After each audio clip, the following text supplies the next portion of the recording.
حضور انور اید اللہ تعالیٰ بن نصر العزیز حضرت اقدس مسیح موعود علیہ السلام کی کتب میں سخت الفاظ کے استعمال کی بابت بیان فرماتے ہیں۔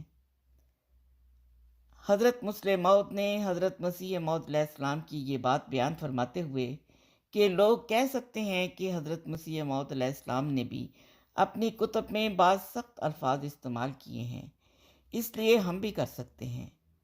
فرمایا کہ ایسے لوگوں کو یاد رکھنا چاہیے کہ اللہ تعالیٰ اور ان کے انبیاء کی اور شان ہوتی ہے۔ جیسے ہم دنیاوی مثال میں دیکھتے ہیں کہ ایک مجسٹریٹ ہے یا جج ہے جو ملزم کو چور کہتا ہے تو وہ اس کا کام ہے اور اس کا حق ہے، اور اس بنیاد پر وہ اس کو سزا دیتا ہے اور اس کی اصلاح کے لیے کوشش کرتا ہے۔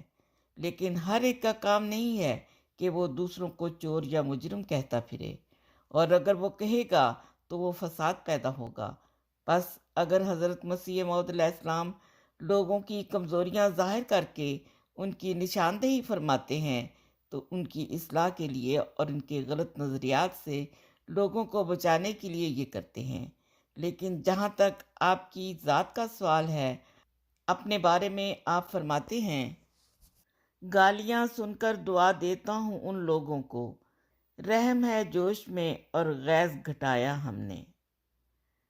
اور ہمیں حضرت مسیح موعود علیہ السلام نے یہی تعلیم دی ہے کہ دوسروں کی سختیوں کو صبر کے ساتھ جھیلو اور برداشت کرو۔